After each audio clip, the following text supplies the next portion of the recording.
Friends, welcome back to the channel. ನಿಮ್ಮೆಲ್ಲರಿಗೂ ನಮಸ್ಕಾರಗಳು ಮತ್ತು ಎಲ್ಲ ನನ್ನ ಸಬ್ಸ್ಕ್ರೈಬರ್ಸ್ಗೆ ತುಂಬ ಧನ್ಯವಾದಗಳನ್ನ ಹೇಳ್ತಾ ಇವತ್ತಿನ ವ್ಲಾಗ್ನ ಸ್ಟಾರ್ಟ್ ಮಾಡಿದ್ದೀನಿ. ಇದು ನೋಡಿ, ಪ್ರೀವಿಯಸ್ ವ್ಲಾಗಲ್ಲಿ ನಾನು ಶೇರ್ ಮಾಡಿದ್ದೆ. ನಾನೊಂದು ಲಾಂಗ್ ಗೌನ್ನ ಸ್ಟಿಚ್ ಮಾಡ್ತಾ ಇದ್ದೀನಿ ಮತ್ತು ಪ್ರಿನ್ಸೆಸ್ ಕಟ್ಟು ಬೋಟ್ ನೆಕ್ಕು ನಾನು ಇದಕ್ಕೆ ಇಟ್ಕೊಟ್ಟಿರೋದು. ಮತ್ತು ನೆಕ್ಸ್ಟ್ ಒಂದು ವ್ಲಾಗ್ಗಳಲ್ಲಿ ನಾನು ನನ್ನ ಟೈಲರಿಂಗ್ ಬಗ್ಗೆ ಮತ್ತು ನಾನು ಯಾವ ಥರ ಕಟ್ಟಿಂಗು ಸ್ಟಿಚಿಂಗ್ ಎಲ್ಲನೂ ಡ್ರಾಫ್ಟಿಂಗ್ ಎಲ್ಲ ಮಾಡ್ತೀನಿ ಅಂತ ಕೂಡ ಶೇರ್ ಮಾಡ್ಕೊಂಡು ಹೋಗ್ತೀನಿ. ಈ ನಡುವೆ ನನಗೆ ತುಂಬ ಕ್ಲಾಸ್ಗಳಿಗೂ ಹೋಗ್ತಾ ಇದ್ದೀನಲ್ವ. ಮತ್ತು ನಾನು ನಿಮ್ಮ ಜೊತೆಯಲ್ಲಿ ಮೊದಲೇ ಶೇರ್ ಮಾಡಿದ ಹಾಗೆ ನಾನು ಇಯರ್ 1997 96 97ನಲ್ಲಿ ನಾನು ಒಂದು ಟೈಲರಿಂಗ್ ಕ್ಲಾಸ್ಗಳನ್ನ ಕೂಡ ಹೋಗಿದ್ದೀನಿ. ನಾನು ಸ್ಟಿಚ್ ಮಾಡಿದ್ದೀನಿ. ಇದೇ ಮೊದಲೇ ಸಾರಿ ನಾನು ಸ್ಟಿಚ್ ಮಾಡಿಲ್ಲ. ನನ್ನ ತವ್ರ ಮನೆಯಲ್ಲಿ ನಾನು ಸೀವಿಂಗ್ ಮಷಿನ್ ಕೂಡ ತೊಗೊಂಬಂದು ಬಟ್ಟೆಗಳ್ನ ಸ್ಟಿಚ್ ಮಾಡ್ತಾಯಿದ್ದೆ, ಬ್ಲೌಸ್ಗಳ್ನ ಕೂಡ ಸ್ಟಿಚ್ ಮಾಡಿದ್ದೆ. ಅದಾದಮೇಲೆ ಸ್ವಲ್ಪ ಡಿಸ್ಕಂಟಿನ್ಯೂ ಆಗಿಬಿಡ್ತು ಹಾಗೇ. ಸೊ ತದನಂತರ ನಾನು ಅಗೇನ್ ನನಗೆ ಆಮೇಲೆ ಅದಾದಮೇಲೆ ನಾನು ಯಾವ ಪ್ರಯತ್ನ ಮಾಡಿಲ್ಲ ಅನ್ನೋ ಹಾಗಿಲ್ಲ. ನಾನು ಜಾಬ್ ಕೂಡ ಮಾಡ್ತಾಯಿದ್ದೆ. ಆಲ್ಮೋಸ್ಟ್ ಒಂದು 12-13 ಇಯರ್ಸ್, 12ರಿಂದ 13 ವರ್ಷ, ಅಂದರೆ 2014ಇಂದ 2014ರಿಂದ ನಾನು ಕಂಟಿನ್ಯೂಸ್ ಆಗಿ ಜಾಬ್ನ ಮಾಡ್ಕೊಂಡಿದ್ದೆ. ಇವಾಗ ಒಂದು 6-7 ಮಂತ್ಸ್ ಆಯಿತು ಅಂದ್ಕೊಳ್ತೀನಿ ನಾನು ಮನೆಯಲ್ಲಿದ್ದೀನಿ. ಜಾಬ್ನ ನಾನು ರಿಸೈನ್ ಮಾಡಿ ನನ್ನದೇ ಒಂದು ಓನಾಗಿ ಏನಾದರೂ ಸ್ಟಾರ್ಟ್ ಮಾಡಬೇಕು ಅಂತ ಕೂಡ ನನ್ನ ಮನಸ್ಸಲ್ಲಿದೆ. ಇದು ಮೊದಲನೇ ಸಾರಿ ನನ್ನ ಮನಸ್ಸಲ್ಲಿ ಬಂದಿಲ್ಲ, ಇವಾಗೇನೂ ಬಂದಿಲ್ಲ. ನಾನು 2019ನಲ್ಲಿ ಕೂಡ ಒಂದು ಬಟ್ಟೆ ವ್ಯಾಪಾರ ಮಾಡಬೇಕು, ಒಂದು ರೆಡಿಮೇಡ್ ಡ್ರೆಸ್ಸಸ್ನ ನಾನು ಸೂರತ್ತಿಂದೆಲ್ಲ ಕೂಡ ತರಿಸ್ಬಿಟ್ಟು ಆವಾಗ ನಾನು ಸ್ವಲ್ಪ ಮಟೀರಿಯಲ್ ಎಲ್ಲ ಹಾಕಿ ನಾನು ಬಟ್ಟೆ ವ್ಯಾಪಾರ ಶುರು ಮಾಡಿದ್ದೆ. ಅದೇನೋ ಸ್ವಲ್ಪ ಬಿಡಿ, ಅದು ಏನಂದರೆ ನನಗೆ ತುಂಬ ಫೈನಾನ್ಷಿಯಲ್ ಏಟುಗಳು ನನಗೆ ತುಂಬಾ ಬಿದ್ದಿದೆ. ಆಮೇಲೆ ನನ್ನ ಜಾಗದಲ್ಲಿ ಬೇರೆ ಯಾರಾದರೂ ಹೆಣ್ಮಗಳಾಗಿದ್ದರೆ ಖಂಡಿತ ಬೇರೆ ಒಂದು ಯಾವುದಾದ್ರೂ ನದಿಗೆ ಬಿದ್ದುಬಿಡ್ತಾ ಇದ್ಲು ಏನೋ, ಅಷ್ಟು ನಾನು ಒಂದು ಮೋಸ ಆಯಿತು, ಬೇರೆಯವರು ಮೋಸ ಮಾಡಿರೋದಾಯಿತು, ದುಡ್ಡಿನ ವಿಷಯದಲ್ಲಾಗಲಿ ಏನೇ ಒಂದು ಹೇಳ್ತೀನಲ್ವ. ಸೊ ತುಂಬಾ ನಾನು ಎಲ್ಲ ಫೇಸ್ ಮಾಡ್ಕೊಂಡು ಬಂದಿದ್ದೀನಿ. ಆಮೇಲೆ ನಾನು ಪ್ರಯತ್ನ ಬಿಟ್ಟಿಲ್ಲ. ಅಂದರೆ ಅಯ್ಯೋ ಬಿಡು ಆಗಲ್ಲ ಅಂತ ಬರೀ ದೇವ್ರನ್ನ ಪೂಜೆ ಮಾಡಿಕೊಂಡು, ವ್ರತ ಪೂಜೆ ಮಾಡಿಕೊಂಡು ನಾನು ಕೂತ್ಕೊಂಡಿಲ್ಲ ಮನೆಯಲ್ಲಿ. ನಾನು ಜಾಬ್ಗಳ್ನ ಮಾಡಿಕೊಂಡು ಬೇರೆ ನನ್ನ ಪರ್ಸ್ನಲ್ ಕೆಲವೊಂದು ಪ್ರಾಬ್ಲಮ್ ಇಶ್ಯೂಗಳ್ನ ಎಲ್ಲನೂ ಫೇಸ್ ಮಾಡಿಕೊಂಡು ಅದಕ್ಕೆಲ್ಲನೂ ನಾನು ಅದಕ್ಕೇನು ಒಂದು ಸೊಲ್ಯೂಷನ್ಗಳ್ನ ಹುಡುಕಬೇಕು ಅದನ್ನು ಮಾಡಿಕೊಂಡು ನನ್ನ ಜೊತೆಯಲ್ಲಿರೋ ನನ್ನ ಮಕ್ಕಳನ್ನ ಕೂಡ ನಾನು ಪ್ರೊಟೆಕ್ಷನ್ ಮಾಡಿಕೊಂಡು ತುಂಬ ಹೇಗೆ ಆಗೋದು ಅಂದರೆ ಏನೂ ಬೇಡವೇ ಬೇಡಪ್ಪ, ಎಲ್ಲಾದರೂ ಹಿಮಾಲಯಕ್ಕೆ ಹೋಗಿಬಿಡ್ಬೇಕು ಎಲ್ಲ ಬಿಟ್ಬಿಟ್ಟು ಅನ್ನೋ ಅಷ್ಟೊಂದೆಲ್ಲನೂ ನಾನು ಫೇಸ್ ಮಾಡ್ಕೊಂಡು ಬಂದಿದ್ದೀನಿ. ಖಂಡಿತವಾಗ್ಲೂ ನಾನು ಸೋತಿಲ್ಲ, ಸೋಲೋಕ್ಕೆ ನನಗೆ ಭಗವಂತ ಬಿಡಲ್ಲ. ಅಷ್ಟು ನನಗೆ ಹಠ, ಸ್ವಲ್ಪ ಜಿದ್ದು ಇದೆ. ಖಾಲಿ ಕೂತ್ಕೊಳ್ಳಲ್ಲ, ಕೆಲಸ ಮಾಡಬೇಕು ಅಂತಲೇ ಇರುತ್ತೆ ಮನಸ್ಸು. ಮನೆಯಲ್ಲಿ ಕೆಲಸ ಮಾಡಿದ್ರೂ ಅಷ್ಟೇ ನನಗೆ ಸ್ಯಾಟಿಸ್ಫ್ಯಾಕ್ಷನ್ ಇರಲ್ಲ. ನಾನು ದುಡಿಬೇಕು. ನಾನು ಚಿಕ್ಕ ವಯಸ್ಸಿಂದನೇ ಅದು ನನ್ನ ಮನಸ್ಸಲ್ಲಿದೆ. ಅದು ನನಗೆ ಯಾರಿಗೂ ಗೊತ್ತಿಲ್ಲ ನನ್ನ ತವ್ರ ಮನೆಯಲ್ಲಿ. ಬಟ್ ನನಗೆ ಚಿಕ್ಕ ವಯಸ್ಸಿಂದನೂ ನನ್ನ ಮನಸ್ಸಲ್ಲಿರೋದು ನಾನೇನಾದರೂ ಒಂದು ದುಡಿಬೇಕು, ಇಂಡಿಪೆಂಡೆಂಟ್ ಆಗಿರಬೇಕು. ನಮ್ಮ ತಂದೆನೂ ಕೂಡ ನನಗೆ ದುಡ್ಡು ಕೇಳೋಕ್ಕೆ ಮನಸ್ಸು ಬರ್ತಾ ಇರಲಿಲ್ಲ. ನಮ್ಮ ತಂದೆ ಒಬ್ಬರು ದುಡಿಬೇಕು, ಇಷ್ಟೊಂದು ಜನಕ್ಕೆ ಮಕ್ಕಳಿಗೆ ಸ್ಕೂಲ್ ಫೀಸ್ ಕೊಡಬೇಕು, ನಮ್ಮನ್ನೆಲ್ಲ ಓದಿಸ್ಬೇಕು. ಪಾಪ ನಮ್ಮ ತಂದೆ ಏನೂ ನೋವು ಹೇಳ್ಕೊಳ್ಳಲ್ಲ, ಏನೇ ಕಷ್ಟ ಇರುತ್ತೋ ಏನು ಕತೆನೋ ಅಂತ ನನಗೆ ಮನಸ್ಸೊಳಗಡೆ ಎಷ್ಟೋ ಸಾರಿ ಬೇಜಾರಾಗಿದ್ದುಂಟು. ಹಾಗಾಗಿನೇ ನಾನು ಯಾವುದೂ ಒಂದು ಪ್ರಯತ್ನಗಳ್ನ ಬಿಟ್ಟಿಲ್ಲ. ಬಟ್ಟೆ ಬಿಸ್ನೆಸ್ ಮಾಡೋಕ್ಕೆ ಹೋದೆ, ಆವಾಗಲೂ ಸ್ವಲ್ಪ ನನಗೆ ಬೇರೆ ಪ್ರಾಬ್ಲಮ್ಸ್ ಎಲ್ಲ ಆಯಿತು. ತದನಂತರ ನಾನು ಆಮೇಲೆ ಇವಾಗ ಒಂದು ಟೈಲರಿಂಗ್ ಕ್ಲಾಸ್ನ ಸೇರ್ಕೊಂಡಿದ್ದೀನಿ. ಇದೂ ಅಷ್ಟೇ ಪ್ರೊಫೆಷ್ನಲ್ ಕೋರ್ಸ್ ಆಗಿರೋದ್ರಿಂದ ಸ್ವಲ್ಪ ಒಂದು 4-5 ತಿಂಗಳಾದರೂ ಆಗುತ್ತೆ. ಆಲ್ರೆಡಿ ನನಗೆ ನನ್ನ ಫ್ರೆಂಡ್ಸ್ದು ಮತ್ತು ಕಸ್ಟಮರ್ಸ್ದು ಬ್ಲೌಸ್ಗಳು ಆಮೇಲೆ ಇದು ಎಲ್ಲ ಸ್ಟಿಚ್ ಮಾಡಿ ಕೊಡ್ತಾ ಇದ್ದೀನಿ ನಾನು. ಆಮೇಲೆ ಇನ್ನೊಂದು ಏನಂದರೆ, ಪ್ರತಿಯೊಂದು ಹೆಣ್ಮಕ್ಳಿಗೂ ಇದ್ದೇ ಇರುತ್ತೆ ಏನಾದರೂ ಒಂದು, ನಾವು ಸ್ವತಂತ್ರವಾಗಿ ಸ್ವಾಭಿಮಾನದಿಂದ ಜೀವನ ಮಾಡಬೇಕು ಅನ್ನೋದು ಇದ್ದೇ ಇರುತ್ತೆ. ಹಾಗೆಯೇ ನನಗೂ ಇದೆ ಅಂತಲೇ ಹೇಳ್ತೀನಿ. ಆಮೇಲೆ ಏನಂದರೆ ಇದಕ್ಕೆ ಟೈಮ್ ಹಿಡಿಯುತ್ತೆ. ನಾನು ಖಾಲಿ ಕೂತ್ಕೊಂಡಿಲ್ಲ ಮನೆಯಲ್ಲಿ. ಬೆಳಗ್ಗೆ 5 ಗಂಟೆಗೆ ಎದ್ದೇಳ್ತೀನಿ. 5 ಗಂಟೆಗೆ ಎದ್ದೇಳಿದ್ರೆ ನಾನು ಮನೆ ಕೆಲಸ ಮುಗಿಸ್ಕೊಂಡು ಪೂಜೆಗಳು ಮಾಡಿಕೊಂಡು ತಿಂಡಿ ಕಾಫಿ ಅಂತ ಅದೆಲ್ಲ ಮುಗಿಸ್ಕೊಂಡು ಅದಾದಮೇಲೆ ಸ್ವಲ್ಪ ಹೊತ್ತಾದಮೇಲೆ ಮತ್ತೆ ಪ್ರಾಕ್ಟೀಸ್ಗಳು ಏನಾದರೂ ಇದ್ದರೆ ಅದನ್ನು ಮಾಡಿಕೊಂಡು ಆಮೇಲೆ ನನ್ನ ಕ್ಲಾಸ್ ಟೈಮ್ ಆಗುತ್ತೆ. ಅಡುಗೆ ಎಲ್ಲ ಮಾಡಿಟ್ಬಿಟ್ಟು, ಅಡುಗೆ ತಿಂಡಿ ಮಾಡಿಟ್ಬಿಟ್ಟೇ ನಾನು ಕ್ಲಾಸ್ಗೆ ಹೋಗ್ತೀನಿ. ಕ್ಲಾಸಿಂದ ಬಂದಮೇಲೆ ಊಟ ಮಾಡಿ ಸ್ವಲ್ಪ ಕಿಚನ್ ಕ್ಲೀನ್ ಮಾಡೋ ಅಷ್ಟೊತ್ತಿಗೆ 3-3:30 ಆಗೇ ಬಿಡುತ್ತೆ. ಮತ್ತು ಅಗೇನ್ ಏನಾದರೂ ಹೊಲಿಯೋದಿದ್ದರೆ ಹೊಲ್ಕೊಳ್ತೀನಿ, ಎಮ್ಮಿಂಗ್ ಮಾಡೋದಿದ್ದರೆ ಮಾಡ್ಕೊಳ್ತೀನಿ, ಐರನ್ ಮಾಡೋದಿದ್ದರೆ ಮಾಡ್ಕೊಳ್ತೀನಿ ಬಟ್ಟೆಗಳ್ನ. ಅಂದರೆ ಲೈನಿಂಗ್ ಎಲ್ಲ ಇರುತ್ತಲ್ವ, ಇದನ್ನು ಐರನ್ ಮಾಡಿ ತೊಗೊಂಡು ಹೋಗ್ಬೇಕು ನಾವು. ಹಾಗಾಗಿನೇ ತದನಂತರ ಒಂದು 5-5:30 6 ಗಂಟೆ ಆಗುತ್ತೆ. ಮತ್ತು ದೀಪ ಹಚ್ಚೋದು, ಆಮೇಲೆ ಗಂಧದ ಕಡ್ಡಿ ದೀಪ ದೇವ್ರದ್ದು ಮಾಡಲೇಬೇಕಲ್ವ. ಹಾಗೆ ಅಂತೂ ಇರೋಕ್ಕಾಗಲ್ಲ. ಎದ್ದೆ ಹೋದೆ ಬಂದೆ ಅಂತ ದೇವ್ರ ಮನೆಯೂ ನೋಡಬೇಕು, ಮನೆ ಕೆಲಸನೂ ನೋಡಬೇಕು. ತದನಂತರ ಅದಾದಮೇಲೆ ಮತ್ತು ನಾನು ಸಾಯಂಕಾಲದ ಮೇಲೆ ತುಂಬ ಕತ್ಲಾದ್ಮೇಲೂ ನಾನು ಕೆಲವೊಂದು ಸಾರಿ ಹೊಲಿಯೋಕ್ಕೆ ಹೋಗಲ್ಲ.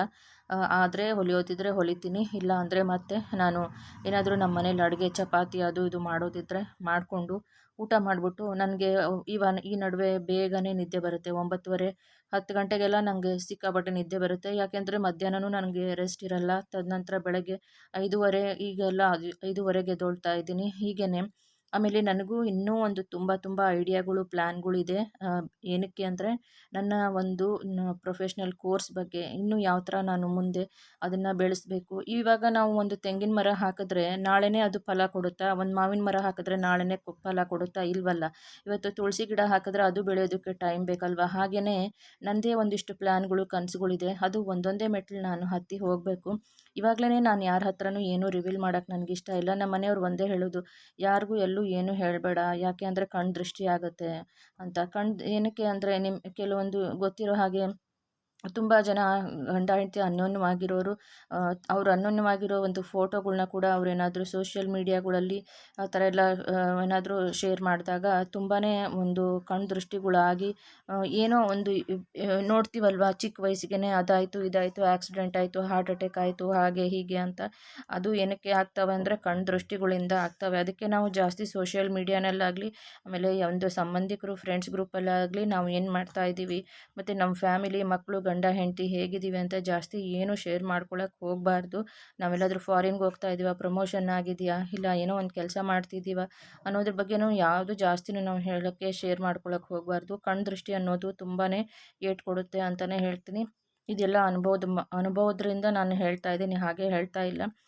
ಸೊ ನಂದು ಸ್ವಲ್ಪ ಪ್ಲ್ಯಾನ್‌ಗಳೆಲ್ಲ ಇದೆ. ನಾನು ಅದ್ರ ಪ್ರಕಾರನೇ ನಾನು ನಡ್ಕೊಂಡು ಹೋಗ್ತಾ ಇದ್ದೀನಿ. ಇದೆಲ್ಲ ನಾನು ಇಂಡಿಪೆಂಡೆಂಟಾಗಿ, ನನಗೆ ಯಾವುದೂ ಒಂದು ಸಪೋರ್ಟ್ ಏನೂ ಇಲ್ಲ. ನಾನೇ ಇಂಡಿಪೆಂಡೆಂಟಾಗಿ ಕ್ಲಾಸಸ್ನ ಹುಡ್ಕೋದು, ಹೋಗೋದು, ಮಾಡೋದು, ಅದಕ್ಕೆ ಏನೇನು ಪ್ರಿಪ್ರೇಷನ್ ಮಾಡ್ಕೊಳ್ಬೇಕು ಅದನ್ನೆಲ್ಲ ಮಾಡೋದು ಅಂತ ಹೇಳ್ತೀನಿ. ಮತ್ತು ಇಷ್ಟೊಂದೆಲ್ಲ ಇನ್ವೆಸ್ಟ್‌ಮೆಂಟ್ ಮಾಡಿದ್ಮೇಲೆ ನಾನು ಒಂದು ಪ್ರೊಫೆಷ್ನಲ್ಲಾಗಿ ಒಂದು ನನ್ನದೇ ಒಂದು ಬಿಸ್ನೆಸ್ ಸ್ಟಾರ್ಟ್ ಮಾಡಬೇಕಲ್ವ. ಟೈಲರಿಂಗ್‌ದು ಶಾಪ್ ಇಡಬೇಕು, ಇಲ್ಲ ಮನೇಲಿ ಮಾಡಬೇಕು, ಹೋಮ್ ಬುಟೀಕ್ ಮಾಡಬೇಕು ಅನ್ನೋದು ಕೂಡ ಖಂಡಿತವಾಗ್ಲೂ ನನ್ನ ಮನಸ್ಸಲ್ಲಿದೆ. ಹಾಗೆಯೇ ಕೂತ್ಕೊಳ್ಳೋಕ್ಕೆ ಯಾರಿಗೂ ಇಷ್ಟ ಆಗಲ್ಲ. ಅಟ್ಲೀಸ್ಟ್ ಮಂತ್ಲಿ ಒಂದು 30K ಟು 35Kನಾದರೂ ಅರ್ನಿಂಗ್ ಮಾಡಬೇಕನ್ನೋದು ಪ್ರತಿಯೊಬ್ಬರಿಗೂ ಇರುತ್ತೆ. ಯಾಕೆಂದರೆ ಇವಾಗಿನ ಬೆಲೆಗಳು ಹೇಗಿದೆ ಅಂದರೆ ಗಗನಕ್ಕೆ ಹೋಗ್ತಾ ಇದೆ. ನಾನು ಇರೋದು ಬೆಂಗಳೂರಲ್ಲಿ. ತುಂಬ ಜೀವನ ಅಂದರೆ ಬೆಂಗಳೂರಲ್ಲಿ ಎಷ್ಟು ದುಡಿದ್ರೂ ಕಡಿಮೆನೇ, ಇಬ್ಬರು ದುಡಿದ್ರೂ ಕಡಿಮೆನೇ. ಹೀಗೆ ಈ ಪರಿಸ್ಥಿತಿ ಇರಬೇಕಾದ್ರೆ ಇನ್ನು ಹಾಗೆ ಖಾಲಿ ಕೂತ್ಕೊಂಡು ಆರಾಮಾಗಿ ಟಿ ವಿ ನೋಡ್ಕೊಂಡು ಟೈಮ್ ಪಾಸ್ ಮಾಡಿಕೊಂಡು ಇರುವಂಥ ಗೃಹಿಣಿ ನಾನು ಅಲ್ವೇ ಅಲ್ಲ. ತುಂಬಾ ನಾನು ಎಲ್ಲ ಇಂಡಿಪೆಂಡೆಂಟಾಗಿ ಫೇಸ್ ಮಾಡಿಕೊಂಡು ಬಂದಿದ್ದೀನಿ ಅಂತ ಹೇಳ್ತೀನಿ. ಎಲ್ಲ ಸೋಷಿಯಲ್ ಮೀಡಿಯಾನಲ್ಲಿ ನಾವು ಹೇಳೋಕ್ಕಾಗಲ್ಲ. ನಾವಿರೋದನ್ನ ನೋಡಿದ್ರೆ ಆರಾಮಾಗಿದ್ದಾರೆ ಅಂತ ಅಂದ್ಕೊಳ್ಬೋದು. ಆದರೆ ದೂರದ ಬೆಟ್ಟ ಕಣ್ಣಿಗೆ ಯಾವಾಗಲೂ ಚಂದವಾಗಿಯೇ ಕಾಣಿಸುತ್ತೆ ಅಂತಲೂ ಕೂಡ ಹೇಳ್ತೀನಿ. ಬೆಂಗಳೂರಿನ ಜೀವನ, ಲೈಫ್ ಸ್ಟೈಲು ಸಿಕ್ಕಾಪಟ್ಟೆ ಕಾಸ್ಟ್ಲಿ. ರೆಂಟು, ಲೀಸು ಸಿಕ್ಕಾಪಟ್ಟೆ ಕಾಸ್ಟ್ಲಿ ಇರುತ್ತೆ. ಅದಕ್ಕೇ ನಾನು ಒಂದು ಕ್ವೆಶ್ಚನ್ ಮಾರ್ಕ್, ನಾನು ಒಂದು ಯೋಚನೆ ಮಾಡ್ತಾ ಇರೋದು, ನಾವು ಇಲ್ಲೇ ಕಂಟಿನ್ಯೂ ಮಾಡೋದಾ, ಬೇರೆ ಕಡೆ ಶಿಫ್ಟ್ ಆಗೋದಾ, ಅದನ್ನು ನಾನು ಯೋಚನೆ ಮಾಡ್ತಾ ಇರ್ತೀನಿ. ಅದ್ರ ಜೊತೆಗೆ ಟೈಲರಿಂಗ್ ಒಂದೇ ಅಲ್ಲದೇ ಮತ್ತು ಪ್ಯಾಸಿವ್ ಇನ್ಕಮ್ ಏನು ಮಾಡೋದು ಅದನ್ನು ಕೂಡ ನಾನು ಒಂದು ಸ್ಟಾರ್ಟ್ ಮಾಡಿದ್ದೀನಿ. ಅದಕ್ಕೆ ಹೇಳ್ತೀನಲ್ವ, ಎಲ್ಲನೂ ನಾನು ಸೋಷಿಯಲ್ ಮೀಡಿಯಾನಲ್ಲಿ ನಾನು ಪ್ರತಿಯೊಂದನ್ನು ಶೇರ್ ಮಾಡೋಕ್ಕೆ ಖಂಡಿತವಾಗ್ಲೂ ನನಗಿಷ್ಟ ಇಲ್ಲ. ಹಾಗೆಯೇ ನಮ್ಮ ಪ್ಲ್ಯಾನ್‌ಗಳ್ನ ಕೂಡ ನಾನು ಖಂಡಿತವಾಗ್ಲೂ ಶೇರ್ ಮಾಡ್ಕೊಳ್ಳೋಕ್ಕೆ ಇಷ್ಟಪಡಲ್ಲ. ನಾನಿವತ್ತು ಒಂದು ತೆಂಗಿನ ಮರ ಹಾಕಿದ್ದೀನಿ ಅಂದರೆ ಅದು ನಾಳೆನೇ ನನಗೆ ಫಲ ಕೊಡಲ್ಲ. ಅದಕ್ಕೂ ನಾವು ಕಾಯಬೇಕಾಗತ್ತೆ. ಅದ್ರ ಜೊತೆಗೆ ಪರಿಶ್ರಮ ಪಡಬೇಕು. ಅದಕ್ಕೆ ಏನು ಒಂದು ಬೇಕಾಗಿರೋದು ಅದಕ್ಕೆಲ್ಲನೂ ನಾವು ಪ್ರಿಪರೇಷನ್‌ಗಳ್ನ ಮಾಡ್ಕೊಂಡಿರಬೇಕು. ಈ ಥರನೇ ಇವಾಗ ನಾನು ಟೈಲರಿಂಗ್ ಕ್ಲಾಸಿಗೆ ಹೋಗ್ತಾ ಇದ್ದೀನಿ ಅಂದರೆ ಕ್ಲಾಸ್ಗೂ ಹೋಗಬೇಕು, ಮನೆ ಕೆಲಸನೂ ಮಾಡಬೇಕು. ಹಾಗೆಯೇ ಮನೆಗೊಂದು ಸೀವಿಂಗ್ ಮಷಿನ್ ಮನೆಯಲ್ಲಿ ಇರಲೇಬೇಕಲ್ವ. ಅದಕ್ಕೆ ತೊಗೊಂಡು ಬರೋದು ಹೇಗೆ, ಕ್ಯಾಶ್ ಆನ್ ಡೆಲಿವರಿನ, ಕ್ಯಾಶ್ ಕೊಟ್ಟು ತರೋದಾ, EMIಯಿಂದ ತರೋದಾ, EMI ಅಂದರೆ ಹೇಗೆ ತೀರಿಸೋದು, ಲೋನ್ಗಳ್ನ ಹೇಗೆ ತೀರಿಸೋದು, ಪ್ಯಾಸಿವ್ ಇನ್ಕಮ್ನ ಹೇಗೆ ಮಾಡ್ಕೊಳ್ಬೇಕು, ಒಂದು ಇನ್ಕಮಲ್ಲಿ ಏನೂ ಆಗಲ್ಲ. ಈ ಥರ ಸಾವಿರಾರು ನನಗೆ ಬರೀ ಈ ನಡುವೆ ನನ್ನ ತಲೆನಲ್ಲಿ, ಈ ನಡುವೆ ಅಂದರೆ ಯಾವಾಗ್ಲೂ ಅಷ್ಟೇ, ನಾನು ಯಾವಾಗ ಒಂದು ಆಫೀಸ್ಗೆ ಹೋಗೋಕ್ಕೆ ನಾನು ಸ್ಟಾರ್ಟ್ ಮಾಡಿದೆ, ಅಲ್ಲಿ ಒಂದು ಸಿಂಗಲ್ ಆಗಿದ್ಕೊಂಡು ಅಲೋನ್ ಆಗಿದ್ಕೊಂಡು, ಆವಾಗಿಂದ ನನ್ನ ತಲೆನಲ್ಲಿ ಯಾವಾಗಲೂ ಇಷ್ಟೇ, ನಾನು ಏನು ದುಡಿಯೋದು, ಏನು ಮಾಡೋದು, ನಾನು ಆಫೀಸಲ್ಲಿದ್ರೂ ಇಲ್ಲ ನಾನು ಬಿಸ್ನೆಸ್ ಮಾಡಬೇಕು ಅನ್ನೋದೇ ನನ್ನ ತಲೆಯಲ್ಲಿ ಇರ್ತಾ ಇತ್ತು. ಯಾಕೆ ಅಂದರೆ ನನ್ನದು ಫ್ಯಾಮಿಲಿ, ನಮ್ಮ ತಂದೆ ತಾತ, ನಮ್ಮಪ್ಪ, ನಮ್ಮದು ಬಿಸ್ನೆಸ್ ಫ್ಯಾಮಿಲಿ. ಹಾಗಾಗಿನೇ ನನಗೆ ಒಂದು ಎಕ್ಸ್ಪೀರಿಯನ್ಸ್ ಅಂದರೆ ನಾನು ಹೊರಗಡೆ ಬಂದಾಗ ನಾನು ಒಂದು ಆಫೀಸಿಗಂತ ಹೋಗಿ ಎಲ್ಲ ಕಲ್ತ್ಕೊಂಡಿರೋದು. ಒಂದು ಬ್ಯಾಂಕ್‌ದು ಇರ್ಬೋದು, ವ್ಯವಹಾರಗಳಿರ್ಬೋದು, ಡಾಕ್ಯುಮೆಂಟೇಷನ್ ವ್ಯವಹಾರಗಳಿರ್ಬೋದು, ಮತ್ತು ಒಂದು ರಿಯಲ್ ಎಸ್ಟೇಟಲ್ಲಿ ನಾನು ಪ್ರಾಪರ್ಟೀಸಲ್ಲಿ ಒಂದು ಕೆಲಸಕ್ಕಂತ ಸೇರಿಕೊಂಡಾಗ ಪ್ರಾಪರ್ಟಿ ಅಂದರೆ ಏನು, ಸೈಟ್‌ಗಳಂದ್ರೆ ಏನು, ಲೇಔಟ್ಸು ಅದ್ರ ಬಗ್ಗೆ, ಅದರ ರೇಟ್‌ಗಳ ಬಗ್ಗೆ, ಪ್ರೈಸ್‌ಗಳ ಬಗ್ಗೆ ಪ್ರತಿಯೊಂದು ನನಗೆ ಒಂದು ಗುಡ್ ಎಕ್ಸ್‌ಪೀರಿಯನ್ಸ್. ನಾನು ಯಾವತ್ತೂ ಬ್ಯಾಡ್ ಎಕ್ಸ್‌ಪೀರಿಯನ್ಸ್ ಅಂತ ಹೇಳಲ್ಲ. ನನಗೆ ತುಂಬಾ ಕಲ್ತ್ಕೊಂಡಿದ್ದೀನಿ. ನಾನು ಆಫೀಸಲ್ಲಿ ಕೆಲಸ ಮಾಡಿ ಸೇಲ್ಸ್ ಟಾರ್ಗೆಟ್ ಅಂತ ಇರುತ್ತೆ, ಅದನ್ನೆಲ್ಲ ಅಚೀವ್ ಮಾಡಬೇಕು. ಹೀಗೆ ಅದಾದಮೇಲೆ ತದನಂತರ ಒಂದು 5 ವರ್ಷನಾದರೂ ನಾವು ಎಕ್ಸ್ಪೀರಿಯನ್ಸ್ ಆಫೀಸಲ್ಲಿ ವರ್ಕ್ ಮಾಡಿ ತಗೊಂಡು ನಮಗೆಲ್ಲ ತಿಳುವಳಿಕೆ ಸ್ವಲ್ಪ ಜ್ಞಾನ ಬಂದಮೇಲೆ ನಾವೇ ಓನಾಗಿ ಮಾಡೋದು ಬೆಸ್ಟು ಅನ್ನೋದು ನನ್ನ ಒಂದು ಅನಿಸಿಕೆ, ಅಭಿಪ್ರಾಯ ಅಂತ ಹೇಳ್ತೀನಿ. ಹೇಳಿದ್ನಲ್ವಾ ನಮ್ಮದು ಬ್ಲಡ್ಡೇ ಆ ಥರ ಇದೆ. ನಮ್ಮ ತಂದೆ ಬಿಸ್ನೆಸ್‌ಮನ್ನು, ಹಾಗಾಗಿನೇ ನಮಗೂ ಹಾಗೆ ಇರೋದು ಅಂತ ಹೇಳ್ತೀನಿ. ಸೊ ನನಗೆ ಗುಡ್ ಎಕ್ಸ್ಪೀರಿಯನ್ಸ್ ಆಗಿದ್ದು ಆಫೀಸಲ್ಲಿ ವರ್ಕ್ ಮಾಡಿದ್ದು ಅಂತ ಹೇಳ್ತೀನಿ. ಇವಾಗ ನನ್ನದೇ ಓನ್ ಆಗಿರಬೇಕು ಅನ್ನೋದೊಂದು ನನ್ನ ಮನಸ್ಸಲ್ಲಿದೆ. ಅದಕ್ಕೇನು ನಾನು ತುಂಬ ಹಾರ್ಡ್ ವರ್ಕ್ ಮಾಡ್ತಾ ಇದ್ದೀನಿ ಅಂತ ಹೇಳ್ತೀನಿ. ವ್ಲಾಗಲ್ಲಿ ನಾನು ಖಂಡಿತವಾಗ್ಲೂ ಯಾವಾಗಲೂ ಡೈಲಿ ಅದನ್ನು ಟೈಲರಿಂಗ್ ಬಗ್ಗೆ ನಾನು ಇವಾಗಲೇ ಶೇರ್ ಮಾಡ್ಕೊಳ್ಳೋಕ್ಕೆ ನನಗಿಷ್ಟ ಇಲ್ಲ. ಫಸ್ಟ್ ನಾವು ಸಾಧನೆ ಮಾಡಬೇಕು, ಆಮೇಲೆ ನಾವು ಮಾತಾಡಬೇಕು ಅನ್ನೋದು ನನ್ನ ಒಂದು ಅನಿಸಿಕೆ ಮತ್ತು ಅಭಿಪ್ರಾಯವಾಗಿರುತ್ತೆ ಅಂತ ಹೇಳ್ತೀನಿ. ನಾನು ಹೋಗ್ತಾ ಇರೋ ಒಂದು ಟೈಲರಿಂಗ್ ಕ್ಲಾಸ್ಗೆ ಈವನ್ ಬ್ಯೂಟಿಷಿಯನ್ಸು ಮತ್ತು ಮೇಕಪ್ ಆರ್ಟಿಸ್ಟ್ಗಳು ಕೂಡ ಬಂದು ಜಾಯ್ನ್ ಆಗಿದ್ದಾರೆ ಕೋರ್ಸ್ಗೆ ಅಂತ ಹೇಳ್ತೀನಿ. ಏನಕ್ಕೆ ಅಂದರೆ ಅವರು ಕಲ್ತ್ಕೊಂಡು ಒಂದು ಬಿಸ್ನೆಸ್ ಮಾಡೋದಕ್ಕೆ ಅಂತ ಆಗುತ್ತೆ. ಮತ್ತು ಅದ್ರ ಜೊತೆಗೆ ಸಣ್ಣ ಪುಟ್ಟ ಲೇಡೀಸ್ ಕುರ್ತಾ ಸ್ಯಾರಿ ಬಿಸ್ನೆಸ್ ಕೂಡ ಮಾಡ್ತಾರೆ. ಏನಕ್ಕೆ ಅಂದರೆ ಇವಾಗ ತುಂಬ ಪ್ರೈಸ್ಗಳೆಲ್ಲ ಸಿಕ್ಕಾಪಟ್ಟೆ ಜಾಸ್ತಿ ಆಗಿದೆ. ಬಾಡಿಗೆಗಳು, ರೆಂಟು, ಸೈಟ್ ರೇಟ್ಗಳು, ಇದು ಮತ್ತು ಮಕ್ಕಳ ಎಜುಕೇಷನ್ಗೆ ಸ್ಕೂಲ್ ಫೀಸ್ಗಳು ಮತ್ತು EMIಗಳು ಅಂತ ಇರುತ್ತೆ. ಶಾಪ್ಗೆ ಮತ್ತು ಇನ್ವೆಸ್ಟ್ಮೆಂಟ್ ಮಾಡಿರೋದು ಮಷಿನರಿ ಅಂದರೆ ಎಂಬ್ರಾಯ್ಡ್ರಿ ಮಷಿನ್ ಹಾಕಿದರೆ ಅದಕ್ಕೆಲ್ಲ ಇನ್ವೆಸ್ಟ್ಮೆಂಟ್ ಮಾಡಿರೋದು ಅಂತಲೇ ಇರುತ್ತೆ. ಸೊ ಹೆಣ್ಣುಮಕ್ಕಳು ಸ್ವಾಭಿಮಾನದಿಂದ ಬದುಕ್ತಾ ಇದ್ದಾರೆ, ನೋಡಿದ್ರೆ ತುಂಬ ಖುಷಿಯಾಗುತ್ತೆ. ನಾನು ಎಷ್ಟೋ ಚಾನಲ್ಗಳ್ನ, ವ್ಲಾಗ್ಗಳ್ನ ಅಂದರೆ ಒಂದು ಟೈಲರಿಂಗ್ ಒಂದು ಬಿಸ್ನೆಸ್ ಮಾಡ್ತಾ ಇರೋರು, ಮತ್ತು ಹೋಮ್ ಬೂಟಿಕ್ಕು ಟೈಲರಿಂಗ್ ಮಾಡ್ತಾ ಇರೋರು, ಹಿಂದಿ ವ್ಲಾಗರ್ಸು, ಕನ್ನಡ, ತೆಲುಗು ವ್ಲಾಗರ್ಸ್ನೆಲ್ಲ ವಾಚ್ ಮಾಡ್ತೀನಿ. ತುಂಬ ಖುಷಿಯಾಗುತ್ತೆ. ಏನಕ್ಕೆ ಅಂದರೆ ನನಗೂ ಒಂದು ಇನ್ಸ್ಪಿರೇಷನ್ ಸಿಗುತ್ತೆ ಅದರಿಂದ. ದೊಡ್ಡ ದೊಡ್ಡ 5 ಲಕ್ಷ ಮೆಷಿನ್ನು, ಎಂಬ್ರಾಯ್ಡ್ರಿ ಮೆಷಿನ್ ಇಟ್ಕೊಂಡು ಒಂದಿಬ್ಬರು 3 ಜನನೇ ಹುಡುಗೀರನ್ನ ಕೆಲ್ಸಕ್ಕೆ ಇಟ್ಕೊಂಡು ಸ್ಯಾಲ್ರಿ ಕೊಟ್ಕೊಂಡು, ಮತ್ತು ಆನ್ಲೈನ್ ಆಫ್ಲೈನ್ ಕ್ಲಾಸ್ ಮತ್ತು ಯೂಟ್ಯೂಬ್ ಎಲ್ಲ ಮಾಡಿಕೊಂಡು ಎಷ್ಟೊಂದು ಬ್ಯುಸಿಯಾಗಿರೋ ಒಂದು ಹೆಣ್ಮಕ್ಳನ್ನ ನೋಡಿದಾಗ ನನಗೂ ತುಂಬ ಖುಷಿಯಾಗುತ್ತೆ, ಇನ್ಸ್ಪಿರೇಷನ್ ಸಿಗುತ್ತೆ. ನಾನು ಹಾಗೆಯೇ ಇನ್ನೂ ಜಾಸ್ತಿ ನಾನು ವರ್ಕ್ ಮಾಡಬೇಕನ್ನೋದು ನನ್ನ ಮನಸ್ಸಿಗೂ ಬರುತ್ತೆ. ಆಮೇಲೆ ಇನ್ನೊಂದೇನೆಂದರೆ ಯಾವ IT ಕಂಪ್ನಿನಲ್ಲಿ ಸ್ಯಾಲ್ರಿ ತಗೊಳ್ತಾರೋ ಅದಕ್ಕಿಂತ ಜಾಸ್ತಿ ಇವಾಗ ಹೆಣ್ಮಕ್ಳು ಟೈಲರಿಂಗು, ಮೇಕಪ್ ಆರ್ಟಿಸ್ಟ್ ಒಂದು ಜಾಬ್ನ ಮಾಡಿಕೊಂಡು ಬಿಸ್ನೆಸ್ನ ಮಾಡಿಕೊಂಡು ಇವಾಗ ಅಷ್ಟೊಂದು ಇನ್ಕಮ್ ಅವರು ಚೆನ್ನಾಗಿ ಮಾಡ್ತಾ ಇದ್ದಾರೆ ಮನೆಯಲ್ಲೇ ಇದ್ಕೊಂಡು. ಇದು ಅವ್ರದ್ದೇ ಸ್ವಂತ ಇರುತ್ತೆ. ಅವ್ರ ಟಾರ್ಗೆಟು ಅವ್ರ ಸೇಲ್ಸು. ಅವರು ಅವ್ರಿಷ್ಟ ಬಂದ ಹಾಗೆ ಅವ್ರ ಟೈಮಿಂಗಲ್ಲಿ ಮಾಡ್ಬೋದು. ಟೈಮ್ ಕೊಟ್ಟು, ಪರಿಶ್ರಮ ಕೊಟ್ಟು ಮಾಡ್ಬೋದು ಅಂತ ಹೇಳ್ತೀನಿ. ಹೀಗೆ ಬರೀ ಬೆಂಗಳೂರಲ್ಲೇ ಅಷ್ಟೇ ಅಲ್ಲ, ಬೆಂಗಳೂರಲ್ಲಂತೂ ಬಿಡಿ ಸಿಕ್ಕಾಪಟ್ಟೆ ಪ್ರೈಸ್ಗಳು ಜಾಸ್ತಿ ಇದೆ. ಆಮೇಲೆ ಬೇರೆ ಊರುಗಳಲ್ಲೂ ಎಲ್ಲ ಇವಾಗ ಗೋಲ್ಡ್ ರೇಟ್ ಆಯಿತು, ಪೆಟ್ರೋಲ್ದು ಪ್ರತಿಯೊಂದು ಜಾಸ್ತಿನೇ ಇದೆ ಅಲ್ವಾ. ಹಾಗಾಗಿನೇ ಬರೀ ಗಂಡ ಒಬ್ಬನೇ ದುಡಿದ್ರೆ ಸಾಕಾಗಲ್ಲ. ಎಷ್ಟೇ ಆಸ್ತಿ ಇರಲಿ, ನಮ್ಮ ಒಂದು ಸೆಲ್ಫ್ ರೆಸ್ಪೆಕ್ಟ್ಗೋಸ್ಕರನಾದರೂ ನಾವು ಬ್ಯುಸಿ ಇರಬೇಕು, ನಾವು ಒಂದು ಬಿಸ್ನೆಸ್ ಮಾಡಬೇಕು ಅಂತ ನಾನು ಹೇಳೋಕ್ಕೆ ಇಷ್ಟಪಡ್ತೀನಿ. ಮತ್ತು ನಾನು ಹೇಳಿದ್ನಲ್ವ, ನನಗೆ ಚಿಕ್ಕ ವಯಸ್ಸಿಂದನೂ ಮನಸ್ಸಲ್ಲಿ ಅದೇ ಇದ್ದಿದ್ದು. ನನ್ನ ಏನು ಮಾಡೋಕ್ಕಾಗಲ್ಲ, ತವ್ರ ಮನೆಯವ್ರು ಸ್ವಲ್ಪ ಆರ್ಥೋಡಾಕ್ಸ್ ಇದ್ದಿದ್ದರಿಂದ ಸ್ವಲ್ಪ ಸಂಪ್ರದಾಯ, ಹೆಣ್ಮಕ್ಳು ಹೊರಗೆ ಅಷ್ಟೊಂದು ಇರ್ತಾ ಇರಲಿಲ್ಲ. ಆವಾಗಿನ ಒಂದು ಇದರಲ್ಲಿ ಅವಾಗ ಮೊಬೈಲು ಇರ್ತಾ ಇರಲಿಲ್ಲ, ಏನೂ ಇರ್ತಾ ಇರಲಿಲ್ಲ. ಸೊ ನಾವು ಯಾರಿಗೂ ಏನೂ ಹೇಳೋಕ್ಕಾಗಲ್ಲ ಅಲ್ವಾ. ಸೊ ತವ್ರ ಮನೇಲಿ ಅವ್ರು ಹೇಗೆ ಹೇಳ್ತಾರೆ ನಾವು ಹಾಗೆ ಕೇಳ್ಕೊಂಡಿರಬೇಕು. ಇವಾಗ ಒಂದು ಅಪಾರ್ಚುನಿಟಿ ಅಂತ ಸಿಕ್ಕಿದೆ ಅಂದಮೇಲೆ ಖಂಡಿತವಾಗ್ಲೂ ಅದನ್ನು ನಾನು ಉಪಯೋಗಿಸ್ಕೊಳ್ಳೋಕ್ಕೆ ಪ್ರತಿದಿನ, ಪ್ರತಿ ಕ್ಷಣ ನಾನು ಪ್ರಯತ್ನ ಮಾಡ್ತಾ ಇದ್ದೀನಿ, ಹಾರ್ಡ್ ವರ್ಕ್ ಮಾಡ್ತಾ ಇದ್ದೀನಿ ಅಂತಲೇ ಹೇಳ್ತೀನಿ. ತುಂಬ ಜನರ ಮನೆಯಲ್ಲಿ ಹೆಣ್ಮಕ್ಳಿಗೆ ಅವ್ರ ತಂದೆ ತಾಯಿ ತವ್ರ ಮನೆ ಕಡೆಯವ್ರ ಸಪೋರ್ಟ್ ಇರುತ್ತೆ, ಗಂಡನ ಮನೆ ಕಡೆಯವ್ರ ಸಪೋರ್ಟ್ ಇರುತ್ತೆ, ಗಂಡ ಮಕ್ಕಳ ಸಪೋರ್ಟ್ ಇರುತ್ತೆ. ಆದರೆ ಇಲ್ಲಿ ನನ್ನ ಪರಿಸ್ಥಿತಿ ಹೇಗಿದೆ ಅಂದರೆ ನನಗೆ ನಾನೇ ಎಲ್ಲ ಪ್ರತಿಯೊಂದೂ ಒನ್ ಮ್ಯಾನ್ ಆರ್ಮಿ ಅಂತ ಹೇಳ್ತಾರಲ್ಲ ಆ ಥರ. ಸೊ ಇದರಲ್ಲಿ ಫೈನಾನ್ಷಿಯಲ್ ಮ್ಯಾಟ್ರ್ ಕೂಡ ಇರುತ್ತೆ. ಅದನ್ನೆಲ್ಲ ನಾನೇ ಪ್ರತಿಯೊಂದೂ ರೆಡಿ ಮಾಡ್ಕೊಳ್ಬೇಕು. ಒಂದು ಮಷಿನ್ ತೊಗೊಳ್ಳೋದಿರೋದು, ಫೀಸ್ ಅಂತ ಇರುತ್ತೆ. ನಾನೇನಾದರೂ ಮಾಡ್ತಾಯಿದ್ದೀನಿ, ಸ್ಟಾರ್ಟ್ ಮಾಡಿದ್ದೀನಿ ಅಂದ ತಕ್ಷಣ ತುಂಬಾ ಸ್ವಲ್ಪ ಜನ ನನ್ನ ಸುತ್ತಮುತ್ತ ಹೇಗಿದ್ದಾರೆ ಅಂದರೆ, ಅದನ್ನೇನಕ್ಕೆ ಮಾಡ್ತಾ ಇದ್ದಾಳೆ, ಇದನ್ನೇನಕ್ಕೆ ಮಾಡ್ತಾ ಇದ್ದಾಳೆ, ಅದರಿಂದ ಏನು ಪ್ರಯೋಜನ, ಆಫೀಸ್ಗೆ ಹೋಗ್ಬೇಕು ತಾನೆ, ಕೆಲ್ಸಕ್ಕೆ ಹೋಗ್ಬೇಕು ತಾನೆ, ಹಾಗೆ ಹೀಗೆ, ಅದು ಉದ್ಧಾರ ಆಗಲ್ಲ, ಇದರಲ್ಲಿ ಲಾಸ್ ಆಗುತ್ತೆ, ಮೊದಲೇ ಅಪಶಕುನದ ಬಾಯಿಗಳ್ನ ಹಾಕಿಬಿಟ್ಟು ನನಗೆ ತುಂಬ ಅಂದರೆ ತುಂಬ ಹೇಳ್ತೀನಲ್ವ, ನನಗಾಗಿರೋ ಅಷ್ಟು ಫೈನಾನ್ಷಿಯಲ್ ಹೊಡೆತಗಳು, ನಾನು ಕಳ್ಕೊಂಡಿರೋ ಅಷ್ಟು ದುಡ್ಡು, ನನಗೆ ಜನರು ಮಾಡಿರೋ ಮೋಸಗಳು ಎಷ್ಟಿದೆ ಅಂದರೆ, ಬೇರೆ ಯಾರಾದರೂ ಹೆಣ್ಮಗಳಾಗಿದ್ದರೆ ಖಂಡಿತವಾಗ್ಲೂ ನದಿಗೆ ಬಿದ್ದು ಪ್ರಾಣ ಕಳ್ಕೊಳ್ತಾ ಇದ್ಲು. ಅಷ್ಟೊಂದೆಲ್ಲನೂ ನಾನು ಫೇಸ್ ಮಾಡಿದ್ದೀನಿ.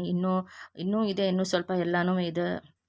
ಮಾಡಿಕೊಂಡು ಹೋಗ್ತಾ ಇದ್ದೀನಿ. ಹೆಣ್ಮಕ್ಳ ಜೀವನ ಚೆನ್ನಾಗಿದ್ದರೆ ಚೆನ್ನಾಗಿ, ಒಂದು ಲಾಟ್ರಿ, ಒಂದು ಲಕ್ಕಿ ಇದ್ದ ಹಾಗೆ, ಅದು ಅದೃಷ್ಟ ಇದ್ದ ಹಾಗೆ.